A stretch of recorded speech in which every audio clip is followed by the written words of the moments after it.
Kembali lagi di Bincang MMA. Ini adalah 5 cara gimana caranya masuk ke UFC. Yang pertama itu ikutan The Ultimate Fighter. The Ultimate Fighter ini menurut gua salah satu acara atau show yang bisa dibilang membantu kebangkitan UFC sampai kayak sekarang. Tau lah ceritanya, waktu itu UFC hampir bangkrut, terus Ultimate Fighter ada di Spike TV. Setelah ada di Spike TV, karena si finalnya Horace Griffin lawan Stephen Bonner waktu itu, terus jadi meledak banget si acaranya, dan acaranya And the Rest is History. Akhirnya UFC dikenal sama banyak orang, terus The Ultimate Fighter akhirnya bisa menghasilkan banyak fighter-fighter termasuk champion gitu. Ini adalah salah satu pintu untuk masuk jadi fighter UFC, tapi gue bisa bilang rada sulitnya karena si Ultimate Fighter ini lo harus fighter yang established dalam artian lu harus gymnya di Amerika gitu, karena harus gym besar mungkin kayak Extreme Couture, terus siapa sih, City Kickboxing, Israel. Jadi kayak mereka tuh scouting itu lebih ke gym besar gitu, bukan orang-orang yang oke, kita mau ada Ultimate Fighter lu ikut, enggak. Jadi lebih orang-orang yang di scoutingnya lebih di gym besar. Ini rada sulit memang. Cuman dari banyak ini yang menurut gue menghasilkan paling banyak champion. Horace Griffin champion, Rashad Evans champion, Matt Serra champion, Michael Bisping champion, siapa lagi ya? Kamaru Usman menang gak ya? Menang. Kamaru Usman tahun berapa? Nah, Kamaru Usman menang.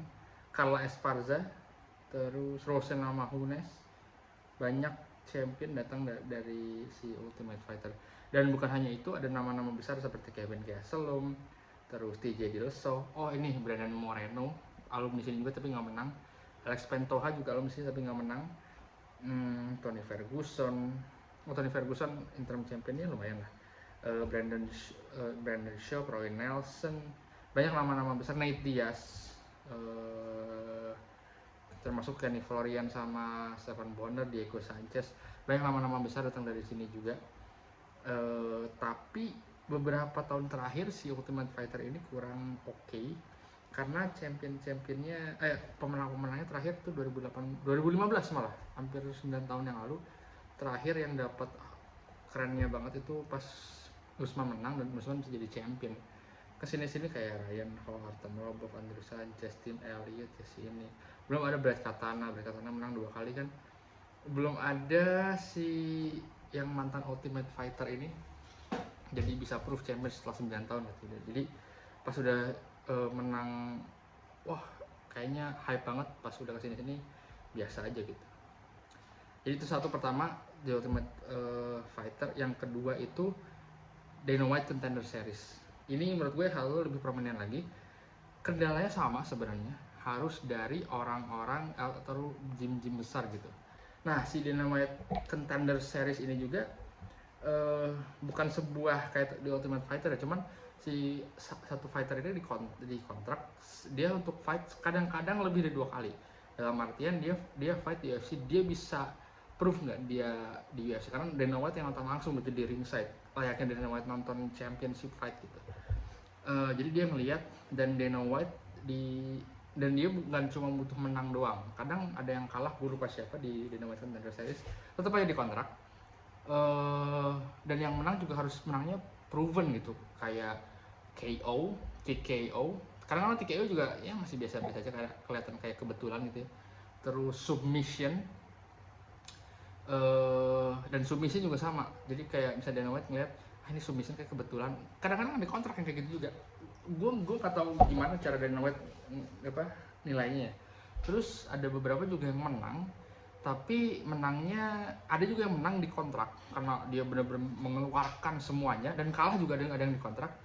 Ada yang menang tapi cuma menang di poin, menang ronde, well-rounded fighter gitu kan, jadi bosen, dan nggak di kontrak juga, ada yang kayak gitu. Jadi ini benar-benar perspektif subjektif dari Dana White. Jadi dia gimana, dan hasilnya itu meskipun sedikit tapi lebih promising si Dana White Contender Series ini. Sean O'Malley sama Jamal Hill yang udah berhasil jadi champion dari alumni si Dana White Contender Series ini. Dan waktu itu menangnya juga oke gitu si Jamal Hill lawan Sean O'Malley. Apalagi Sean O'Malley yang terkenal banget yang O'Malley si apa ya penyimak itu siapa namanya Snoop Dogg waktu itu jadi komentatornya kan. Gue lihat ininya ada Joe Pfeiffer, ada Bo Nickel, ada Dustin Jacoby, ada Jamie Pickett, Rafael Alves, Carlos Ulberg, terus Philip Rowe, Johnny Walker, Mayra Bueno Silva, Alex Perez, siapa lagi, Geoff Neal, banyak mantan bukan mantan, maksudnya top. Greg Hardy, meskipun ada yang bagus aja enggak ya, cuman Greg Hardy kan oke, tapi kesini enggak. Ryan Spann, ada yang udah level champion, level 5 rank, 10 rank, 15 rank, sama yang dari yang cuma ya journeyman belum di rank juga ada. Jadi Matt Frevola banyak yang masih aktif sampai sekarang dari 2017 gitu. Jadi sangat oke dan sangat promising gitu untuk di Dana White Contender Series ini. Yang ketiga itu ada Road to UFC.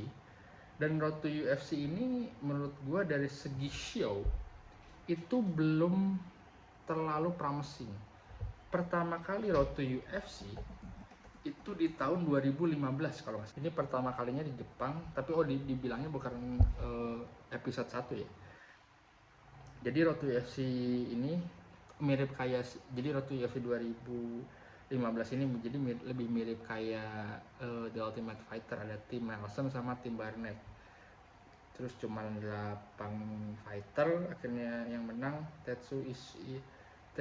Teruto Ishibahaba, jadi emang orang-orang Jepang semua. Terus di Road to UFC ini udah 3 season, nah sekarang masuk ke season 3.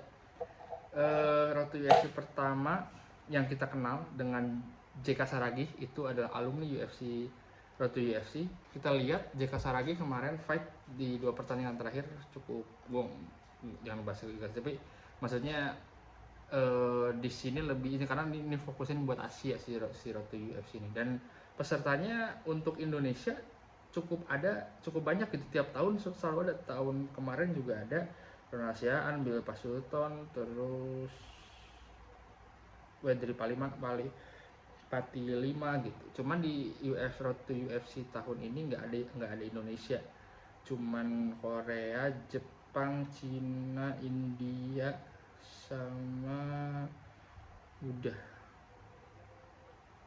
India, Filipina ya, cuma nggak ada Indonesia. Tapi Road to UFC ini menurut gua paling masuk akal untuk kita para orang Indonesia, para fighter Indonesia yang pengen masuk UFC, sangat bisa banget untuk masuk UFC dari ini, karena udah terbukti JK Saragi masuk. Dan gue sih kedepannya di Road to UFC season 4 tahun depan, season 5 mungkin tahun depan bisa menghasilkan fighter-fighter dari Indonesia lebih banyak gitu, selain JK Saragi ya. Di sini karena masih baru banget, dan juara pertamanya juga kayak Hanso Jubli juga belum 2022, jadi masih 2 tahun belum kerasa, dan mereka juga masih lawan fighter yang di levelnya di UFC masih biasa aja, jadi belum dapet momentumnya di si ini. Jadi alumninya belum terbukti layaknya di Ultimate Fighter atau Dana White Contender Series, tapi ini paling promising menurut gue di si Road to UFC ini. Kemarin sebenarnya gue tahu di Road to UFC season 3 ini, nah kalau kemarin kalau di Ultimate Fighter sama Dana White Contender Series itu tadi kata gue susah, dan yang diundang tuh kan gym besar. Sementara ini benar-benar season 3 ini gue lihat dibuka untuk ini lu serahin mungkin CV apa video lu pernah pertandingan, berapa kali lu pernah pertandingan, kayak gitu kan.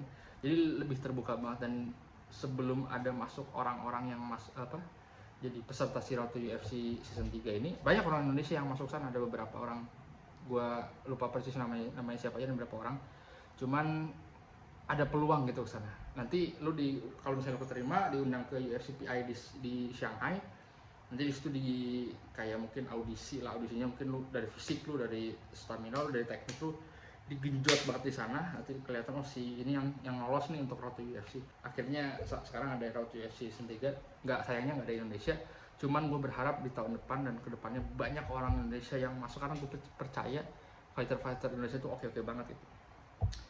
Jadi itu yang ketiga. Yang keempat, sebenarnya ini gue bisa bilang emang meniti karir di promosional yang lebih kecil daripada UFC gitu, dalam tanda kutip. Waktu itu gue lu mungkin bisa set video gue waktu JK kalah sama Anso Jubli. Gue nggak tahu kalau JK udah dikontrak sama UFC ya, tapi setelah JK kalah itu harus sebenarnya bisa dia masuk nge-apply, atau mungkin agent atau manajernya bisa dia ditawarin ke Bellator atau PFL, atau yang mungkin yang lebih kecil lagi, si FFC Cage Warrior, One Championship, One FC gitu. Karena selain di UFC ada juga promosinya yang lebih besar daripada, misalnya lebih besar daripada lokal, misalnya kayak One FC lebih besar dari One Pride, atau ya PFL juga kan lebih besar daripada One Pride. Bukan mengecilkan One Pride, tapi One Pride itu lokal Indonesia, dan termasuk lokal-lokal yang kayak di Inggris ada, kayak si FFC aja menurut gue lebih kecil daripada One FC, itu lebih besar kan cakupannya. Jadi lu misalnya lu dikontrak di One Pride, lu sangat bagus di One Pride, atau lu masuk ke CFFC atau di mana yang lebih internasional ya, dan di situ lu bisa sampai UFC notice, oh ini orang anjing juga nih, bagus juga nih dari segi skill, dari segi finish rate kayak gitu, dan UFC bisa aja ngontrak loh. Salah satu contohnya udah itu mah banyak banget fighternya, Alex Pereira terkenal di kickboxing, Daniel Cormier dari wrestling, Alex Pereira dari sama Israel dasarnya dari kickboxing, atau orang-orang yang kayak Ilya Tuporia, Conor McGregor, McGregor terkenal dulu kan, misalnya Paddy Pimblett, siapa lagi tuh, banyak banget, John Jones ya, orang-orang yang kita lihat sekarang tuh banyak yang udah Kamzat gitu, Khabib di regionalnya bagus, di level di bawah UFC-nya bagus, oke, akhirnya dikontrak sama UFC gitu. Jadi membuktikan bahwa nggak perlu pakai kayak gitu-gitu, oh UFC lihat, oh ini bagus nih orangnya. Dan ini nyambung ke yang terakhir, kalau lu misalnya bagus, ini yang paling ini banget, banyak sering banget UFC, banyak UFC fighter yang dikontrak sama UFC karena dia panggilan mendadak sama UFC. Kita tahu kasusnya kemarin Dan IG berapa jam notice lawan Diego Lopez, terus akhirnya dia okein, dan akhirnya dia ending lawan Diego Lopez gitu. Dan itu hal yang bakalan sering banget di UFC lakukan, karena udah A dan B lawan, akhirnya cedera. Jangan kan gitu, level champion aja kayak Alex Pereira siap perang dalam tanda kutip, 2 weeks notice, sama Jiri juga 2 weeks notice, lu mau nggak nih fight ini main event, let's go, jalan akhirnya dia. Karena kalau di UFC terkenalnya kalau lu nolak fight level apapun lu ya, mungkin level Conor McGregor easy, Alex Volkanovski, Kamaru Usman itu enggak sih, tapi di level 5 ranking, 10 rank juga, kalau nolak fight tuh bisa lama banget nanti dapat fight berikutnya gitu, makanya lu harus siap gitu. Nah, di UFC sering banget kejadian kayak gini, kayak fight ini tadinya harus fight A sama B, taruhlah Diego Lopez lawan Dan IG di Singapura gitu, terus tiba-tiba mereka cancel, siapa yang mereka pikirin untuk calling? Pasti mereka cari regional fighter yang misalnya Brian Ortega cancel, terus akhirnya dari Diego Lopez gue tetap pengen main lah, akhirnya si UFC nyari nih, siapa sih top starnya di One Pride bisa gitu, pasti dicari, oh level featherweight 155 atau 165 siapa, temulah si A, oh si A ini bagus nih, ini masih muda segala macam, oke kita kontrak ke dia. Di kontrak ternyata pas lawan Diego Lopez ya seneng nih, bagus juga nih meskipun kalah bisa gitunya, dan akhirnya kita kontrak lah gitu. Dan dalam tanda kutip kebetulan ya kayak gitu, ada juga kemungkinan di UFC terjadi gitu. Dan itu yang gue perhatiin di UFC, banyak banget fighter kayak gitu. Waktu itu gue lihat Manel Kape lawan Felipe Dos Santos, itu harusnya Manel Kape lawan Kai Kara France, terus akhirnya diganti Felipe Dos Santos, yang berapa notice akhirnya di kontrak Felipe Dos Santos, akhirnya dikontrak sama UFC gitu. Jadi banyak fighter juga bisa kemungkinan gitu. Jadi itu menurut gue cara untuk masuk UFC. Mungkin kalau misalnya ada yang tahu cara ke-6 gini, mungkin ya mungkin bisa komen di gua atau gimana, tapi yang setahu gua ini adalah 5 cara gimana caranya masuk ke UFC. Jadi gitu aja, sampai ketemu di bincang berikutnya.